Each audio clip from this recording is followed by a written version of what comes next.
안녕하세요. 지금 소스까기 방송 두 번째 회차를 진행하게 됐습니다. 지난 방송에서 말씀드렸던 것처럼 수익형 사회환원 방송의 프로젝트의 목적으로서 영환 스튜디오라는 장소를 통해서 앞으로 정보통신, IoT 이런 쪽의 회사들이 지원을 받아서 필요한 소스들을 공개를 하고 여러분들과 함께 공유를 하기 위한 방송입니다. 자, 지난번에 일단 말씀드렸던 것처럼 스마트 와이파이라는 어떤 도구를 이용을 해서 원격지에서 스위칭 역할을 해줄 수 있는 그런 장비를 잠깐 소개를 드렸었는데요. 오늘은 그 두 번째 방송입니다. 두 번째는 교재로 앞으로 저희가 사용을 하게 될 스마트 원격 스위치 키트에 대한 거를 조금 더 면밀히 파보고 이 스위치를 어떤 식으로 활용을 해서 그 다음 단계 방송을 갈 수 있는지 오늘은 그런 부분들을 가지고 공략을 해보도록 하겠습니다.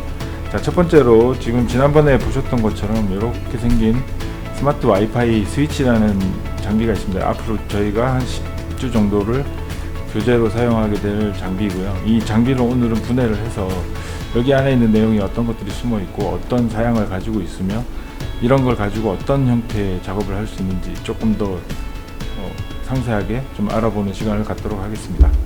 자, 지금부터 파워포인트를 잠깐 보면서 이제 설명을 드릴게요. 스마트 와이파이 원격 관리 시스템이라는 그 시스템 자체를 놀라운 기술 주식회사에서 제공을 해주셨기 때문에 거기서 이제 제공되어 있는 매뉴얼이죠. 하나의 제안서를 가지고 좀 설명을 드려볼게요. 첫 번째 보시면 크게 현장에서 원격 관리를 필요로 하는 모든 기구에 설치하는 장비라고 소개가 되어 있고요. 지난번 첫 방송에서도 말씀드렸지만 접점을 입력받을 수 있는 입력 포트 하나랑 접점을 출력할 수 있는 출력 포트 하나를 내장을 하고 있습니다. 그래서 이 정보를 활용을 해서 수집을 하거나 또는 명령을 주는 원격 서버에 신호를 전송을 해서 필요한 장비랑 정보 데이터들을 기록을 하게 되고 이거를 활용을 해서 관리자 또는 사용자들이 원격지에서 스위치 역할을 할 수 있게끔 만들어가는 그런 장비가 되겠습니다. 그래서 크게 원격제 서버라고 되어 있는데 크게 저희는 원격제 부분은 오늘 설명하는 걸로 이제 종료를 시키고요. 서버에 대한 걸 가지고 실제 필요한 프로그램들을 어떻게 가져가는지 그렇게 파볼 예정이거든요. 자, 크게 이제 이 장비의 기능 명세서를 보면 전원은 5V 전원을 사용을 하고요. DC 파워 5V를 사용을 하게 됩니다. 그리고 접점 입력 감지가 하나가 있고요. 일단 좀 출력이 하나가 있습니다. 릴레이는 지금 한 약 35W, 약 30W 이상을 견딜 수 있는 릴레이로 장착을 해놨기 때문에 큰 용량이 아닌 조명이라든지 뭐 냉장고라든지 30W 미만의 장비들은 대부분 다 자체 제어를 하게 되고요. 그 이상이 되는 장비가 들어왔을 경우에는 앞쪽 단에 그 이상을 감당을 할 수 있는 릴레이를 하나 더 걸어서 출력 제어를 하게 되겠습니다. 그리고 접점 모니터링에 대한 게 있기 때문에 접점을 줄 수 있는 모든 센서를 붙일 수가 있어요. 그러니까 스위치를 붙여도 되는 거고 또는 사람이 움직였을 때 움직임 감지를 해줄 수 있는 그런 IR형 센서 같은 것들을 붙여서 어떤 동작을 만들 수도 있고요. 소리를 감지해서 접점을 일으키는 센서도 있고 그래서 어떤 응용 포인트를 잡아서 입력을 사용하게 됩니다. 그리고 인터넷은 당연히 이게 와이파이이기 때문에 2.4기가를 지원하는 와이파이 주변에 있는 모든 와이파이를 접속해서 사용할 수 있는 모델이 됐고요. 그다음에 이 케이스 같은 경우에는 생활 방수 정도를 견딜 수 있는 일단 산업용 케이스로 제작이 되어 있습니다. 그리고 또 하나 필요한 것들이 이제 이거와 교신을 하게 되는 서버가 필요하게 되겠죠. 그래서 총 한 7가지의 이 종류를 가지고 구성을 하고 있습니다.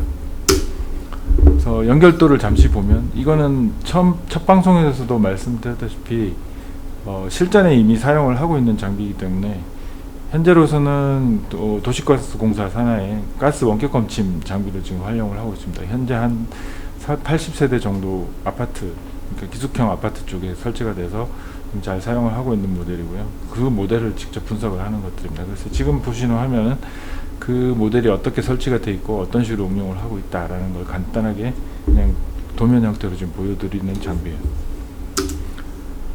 서버 솔루션은 지금 보는 것처럼 뭐 1단계, 2단계, 3단계 저런 형태로 해서 지금 구성이 되어 있고요. 이거는 뭐 분석하고는 관계가 없는 내용이니까 나중에 문서를 다운받아서 필요하신 분들은 좀 참고를 하시면 될 것 같아요.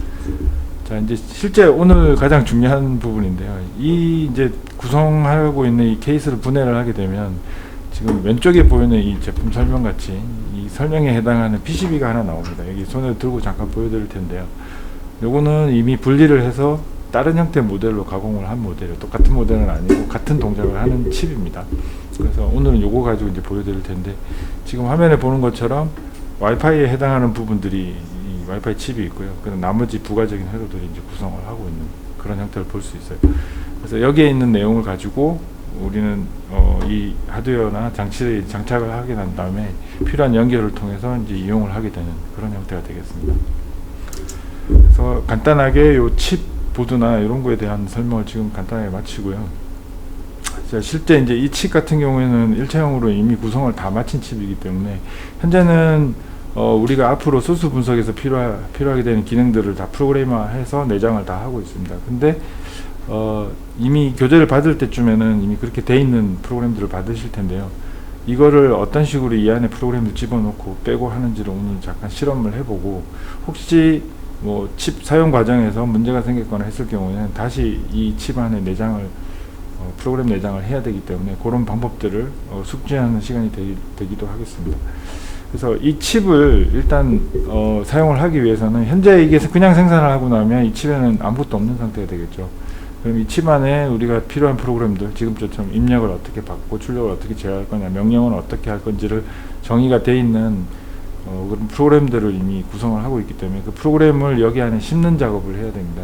심는 도구는 이게 지금 아두이노 기반으로 작업이 됐기 때문에 이미 아두이노에 대해서 잘 아시는 분들은 어떤 시리얼 통신이나 UART 칩을 이용한 이렇게 생긴 도구를 활용을 해서 바로 연결을 한 다음에 필요한 동작을 통해서 프로그램을 심는 과정을 이미 알고 계실 거예요. 근데 잘 모르시는 분들을 위해서 현재 이 칩 안에 프로그램을 심는 방법은 오늘 설명을 드리지만, 실제 교재에서는 프로그램을 심을 일은 거의 없으리라고 지금 판단이 됩니다. 혹시 사용을 하다가 프로그램이 깨졌거나 문제가 생겼을 경우에 뭐 이런 보조 도구를 위해서 이제 사용을 하게 되는데, 이것도 부교재로서 필요하신 분에 한해서 신청을 하시면 우리 studio.영화.월.kr.com에 가셔가지고 주문을 하시면 또 마찬가지로 제작사에서 생산을 출고를 해서 공급을 해드리는 걸로 하겠습니다.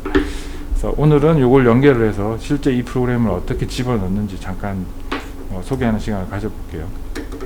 일단 칩은 이렇게 생긴 칩이 있고요.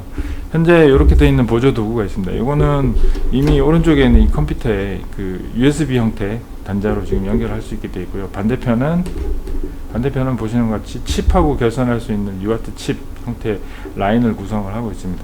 그래서 전원도 여기서 공급을 하기 때문에 USB 쪽만 연결이 되게 되면 이쪽은 이미 준비 상태가 된 거죠. 그래서 보통 지금 컴퓨터 쪽에 이제 프로그램을 띄우기 전에 잠깐 보여드려 볼게요. 컴퓨터에 보면 이제 컴퓨터 관리라는 항목이 있어요. 그 항목을 띄워놓고 장치 관리자라는 화면을 들어가게 되면 오른쪽 편에 포트 또는 이제 LPT, 그러니까 프린터 연결 포트에 대한 장치 정보가 나옵니다. 현재는 연결된 게 이 컴퓨터 같은 경우 통신 포트 1번만 지금 연결이 되어 있고 특별히 연결된 기계는 없는 상태예요. 근데 얘를 지금 연결을 하게 되면 연결과 동시에 여기에 해당하는 통신 포트 하나가 잡힐 겁니다. 한번 꽂아 볼게요. 이렇게 연결을 하게 되면 화면에 이제 결선이 되고 나면 여기 보시면 USB 시리얼 포트에 COM 3번으로 지금 연결된 걸로 이렇게 나옵니다. 그러면 나중에 프로그램을 우리가 사용을 할 때 실제 프로그램을 이쪽에 이제 밀어 넣을 때는 3번 포트를 이용해서 넣어야 되기 때문에 이 포트가 몇 번으로 연결됐다를 기억을 해 두시면 됩니다. 그래서 지금 현재는 이미 이런 작업을 할 수 있는 대기 상태가 된 거죠. 그래서 잠깐 내려두고 아두이노라는 어떤 이 PCB나 체계 펌웨어나 이런 것들을 라이팅을 하기 위해서는 이거를 외부에서 굽는 툴 프로그램이 별도로 있습니다. 그 프로그램을 가지고 여기다 이제 프로그램 라이팅을 할 텐데요. 그 프로그램 이름이 이게 플래시 다운로드라는 이런 그 전용 툴 프로그램이 있어요. 이 프로그램을 실행을 하게 되면 한번 실행을 해볼게요. 자, 이렇게 MS 도스 창처럼 까만 화면이 하나 뜰 거고요. 조금 지나면 이제 어떤 프로그램으로 라이팅을 할 건지 물어봅니다. 그러면 저희가 쓰는 칩이 지금 와이파이 칩 자체가 ESP8266이라는 칩을 사용을 하고 있어요. 그래서 ESP8266의 다운로드 툴, 결국은 프로그램을 이쪽으로 다운로드를 하는 거기 때문에 이 다운로드 툴을 실행을 하게 됩니다. 그러면 뭐 오른쪽 이제 까만 화면에서는 이미 어떤 식으로 연결할 거다라고 떴을 거고요. 라이팅하기에 필요한 툴이 이렇게 떠올라요. 그럼 이쪽에서 제일 위에 프로그램을 저희가 제공하는 프로그램은 프로그램이나 웹사이트나 이런 걸 별도로 제공하는 방법이 있고, 그걸 묶어서 하나로 풀로 제공하는 방법이 있는데, 아무래도 이제 작업하기 편하게 하기 위해서 풀 버전을 제공을 할 겁니다. 그래서 제일 위에 칸 체크 박스에 체크를 해주시고, 오른쪽 칸에서 클릭을 하신 다음에 제공받았던 펌웨어 프로그램을, 지금 현재 마지막 버전은 1.1.3입니다. 이 1.1.3 버전을 클릭을 해서 선택을 해주시고, 저희가 프로그램 라이팅을, 칩 라이팅 해보신 분들은 아시겠지만, 라이팅을 할 때 가장 첫 번째 들어가는 어드레스가 0x0000입니다. 뭐 00이라고 하셔도 상관없고요. 저는 이제 0x0000으로 해서 라이팅을 해볼게요. 그러니까 0번지부터 시작해서 프로그램을 밀어 넣는다는 설정인 거죠. 자, 이렇게 되면 이제 프로그램을 다운로드할 준비는 다 된 겁니다. 그래서 이 다운로드 준비가 됐다면 이제 연결을 해야 되는데, 일단 연결을 해볼게요. 연결을 하게 되면 보시는 것 같이 전원이 들어가게 되고, 여기 이제 기본적인 동작을 일어나게 되겠죠. 그래서 이 상태에서는 다운로드가 안 됩니다. 그래서 이 다운로드를 해주게 하기 위해서 회로상으로 이 두 가지 버튼을 활용을 해서 다운로드 모드로 들어갈 수 있게 이렇게 만들어 둔 겁니다. 여기 글자를 지금 잘 보이는지 모르겠는데, 작은 글자를 보면 RST라는 글자와 BOOT라고 글자가 적혀 있을 거예요. BOOT는 부팅 모드입니다. 부트 모드로 가는 모드고요. RST는 영문 약자로 치면 리셋이라는 버튼이에요. 리셋 동작을 하게 되면 당연히 껐다 켜지는 효과가 나는 거고요. 부팅은 부팅 모드로 가는 겁니다. 자, 펌웨어 다운로드를 하기 위해서는 이 두 가지를 동시에 눌러줍니다. 일단 리셋 버튼하고 부팅 모드를 동시에 누른 다음에, 자, 리셋 버튼만 떼줍니다. 그 다음에 다시 한번 손 떼주시고, 다시 한번 동시에 눌러주시고, 반대로 이제 부팅 모드만 떼줍니다. 뗄 때 보시면 여기 램프가 한번 깜빡일 거예요. 이런 식으로 깜빡했죠. 이 깜빡일 때 오른쪽에 잡혀있는 리셋 버튼 그대로 누른 상태에서 스타트 버튼을 눌러줍니다. 화면에. 그러면 조금 있다가 손을 떼주시면 지금처럼 어드레스가 걸리면서 다운로드가 되고 있는 화면을 볼 수 있을 거예요. 지금 현재 다운로드를 하고 있는 중이고요. 컴퓨터에서 이 칩 쪽으로 프로그램을 내려주고 있는 중입니다. 저 프로그레스 바가 이제 끝나게 되면 현재 우리가 필요로 하는 기능들이 들어가 있는 프로그램을 이 칩 안에 지금 집어넣기 때문에, 다시 껐다 켜게 되면 이제 저희가 프로그램에서 수행하라고 요청했던 기능들이 돌아가는 PCB 칩으로 바뀌게 되는 거죠.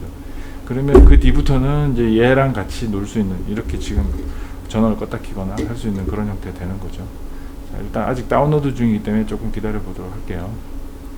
그래서 이 다운로드 하는 과정은 이 오른쪽에 블랙 창에 보시면 어떤 식의 지금 연결이 됐고, 어떤 스피드로 걸렸고, 뭐 어떤 식으로 지금 다운로드 되고 있다라는 이런 스펙을 보여줍니다. 실시간으로 계속 보여주고 있기 때문에 하다가 문제되는 부분들은 저 메시지를 통해서 다 확인하실 수 있을 거예요. 일단 다운로드가 끝나면 여기 보면 피니시드라는 메시지가 이제 떨어지게 됩니다. 이건 다운로드 끝난 거죠. 자, 그럼 끝났으니까 이걸 빼줍니다. 이거 어차피 전원이 여기서 받았기 때문에 다시 한번 꽂아주면 껐다 켜지게 되는 효과가 같은 거죠. 그러면 얘가 이제 정상 리부팅을 하고 나면 얘 칩을 이용을 해서 우리 첫 시간에 봤던 것처럼 얘가 와이파이에 붙여서 원격지에서 이제 어떤 전원을 온, 오프 할 수 있는 그런 걸 보게 됩니다. 일단 요 라이팅을 여기다 했다고 가정을 하고, 이 칩에다 했다고 가정을 하고, 자, 프로그램이 다운로드가 됐기 때문에 여기로 이제 접속을 한번 해볼 텐데요. 원래는 이제 스마트 와이파이이기 때문에 당연히 스마트폰을 활용해서 하는 게 정석인데, 아무래도 좀 화면에 보시기가 좀 어려울 수 있으니까 지금 PC를 와이파이 접속 형태로 바꿔가지고 접속을 한번 해볼게요. 그래 좀 보시기 편하게. 자, 그러면 지금 이 테스트를 하고 있는 PC는 와이파이 기능을 가지고 있습니다. 그래서 오른쪽 와이파이를 찾아서 여기 보면 스마트 도어 01이라는 와이파이 UID가 보입니다. SSID가 보이면 이걸 클릭을 해주시고, 처음에 우리가 설정을 할 때 이 이름을 스마트 도어라고 01이라고 지금 만들어 놨기 때문에 그쪽으로 이제 연결을 해 볼게요.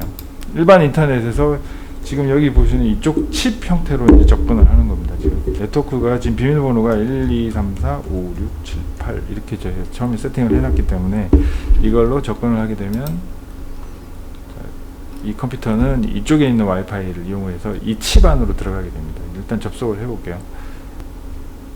네, 지금 접속이 됐어요.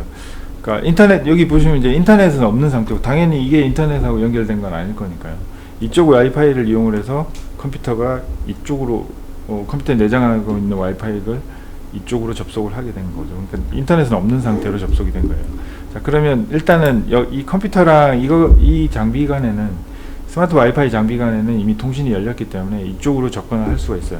그래서 이쪽 접근하는 방법은 저희가 와이파이 같은 경우에는 IP타임이나 이런 061을 써보신 분들은 좀 쉽게 이해를 하실 수 있는데, 061을 설정을 하거나 관리를 할 때는 062 안에 접속을 하게 됩니다. 보통 IP타임 같은 경우에는 192, 168, 0.1 또는 256 뭐 이 둘 중에 하나로 공장이 초기화가 되어 있기 때문에 접속을 하게 되는데, 이 장비도 마찬가지로 저희가 아까 프로그램 집어넣을 때 장비 IP를 지정을 해놨어요. 그 IP는 10.10.1.254번으로 지정이 되어 있습니다. 그래서 여기서 10.10.1.254 그리고 외부에 이제 접근이나 이런 걸 조금 차단을 해주기 위해서 일반적인 웹포트는 80번이라는 포트를 사용하게 되는데, 얘는 약간의 보안성을 가미를 해놨습니다. 그래서 81번 포트로 접근을 하게 만들어 놨어요. 그래서 81번까지 쳐주고 접속을 해보면 지금 PC 같은 경우는 앞에 HTTP라는 단어가 들어가야지만 이게 접속이 될 겁니다. 10.10.1.54 81 이렇게 들어가면 지금 보시는 것처럼 여기 있는 웹서버를 이용을 해서 다운로드를 한 겁니다. 이 PC가 여기에 있는 웹서버에 호출을 해서 지금 현재 보고 있는 페이지들을 호출한 거고요.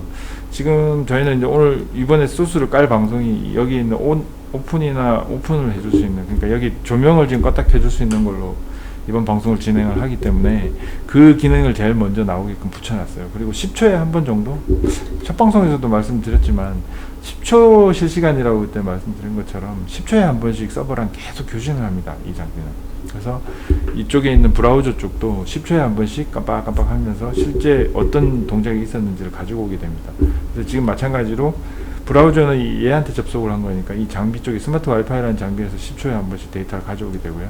그러면 현재는 이제 예전에 첫 방송에서 서버랑 접근을 할 때는 서버 같은 경우에는 외부의 인터넷에 걸려있는 서버 서비스로 이제 접근을 했던 거고, 지금은 직접 붙었기 때문에 명령을 주게 되면 10초씩 이제 안 기다립니다. 그냥 바로 들어갑니다.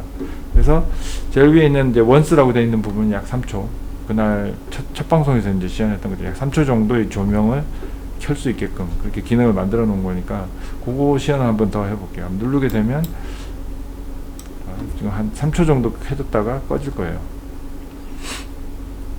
네, 꺼지게 되죠. 그래서 3초의 기능을 넣어서 이제 진행을 시킨 거고요.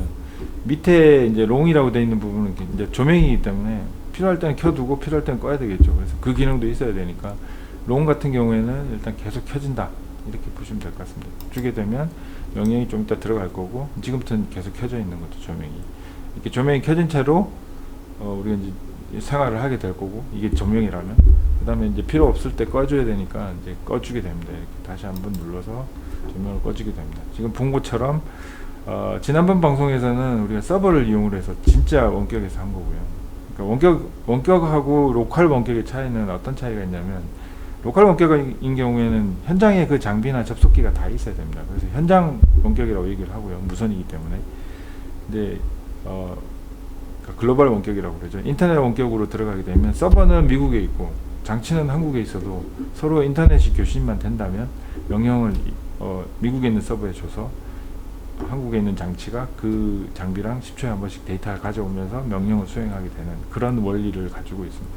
그래서 오늘은 이 장비에 대해서 지금 프로그램을 어떻게 심어놓고 안에 내부 구성은 어떻게 되어 있고, 앞으로 이 장비를 활용을 해서 프로그램을 어떻게 해 나갈 거면 지금 화면에서 나오는 것처럼 저런 프로그램들을 어떻게 진행을 할 건지 그거를 이제 진행을 하게 될 텐데, 두 번째 방송에서는 이 하드웨어에 대한 아주 기초적인 지식만 드렸습니다. 보통 아두이노를 가지고 하는 방송에서는 아두이노 자체를 좀 심도 있게 다루는 프로그램을 하는데, 이거는 워낙 많이 나와 있기 때문에 그것들을 참고를 해주시면 될 것 같고요. 이 장비 같은 경우에는 저희는 이제 실전을 표방하는 방송이라 현재 이걸 활용을 해서 각자 가지고 있는 다양한 아이디어를 활용을 해서 어떤 분야에 어떻게 응용을 했을 때 본인의 만족감도 높이고 또는 어떻게 보면 경제적인 이득까지 얻어갈 수 있는 그런 형태의 방송이 되는 게 이제 목표이기 때문에 실전 위주로 이제 좀 가다 보면 후속타에 나오는 실제 원격을 어떤 고객 서비스를 했을 때 이건 수익화될 수 있다, 이런 것들에 좀 포커스를 맞춰가는 그런 방송이 될 것 같습니다. 그렇게 기대하셔도 좋을 것 같고요.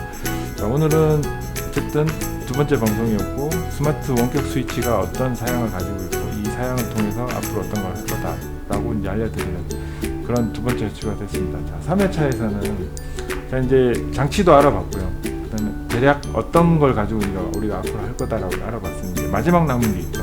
준비를 해야 되는 마지막 남은 게 있는데 그게 어떻게 보면 이제 옆에 보시는 서버가 됩니다.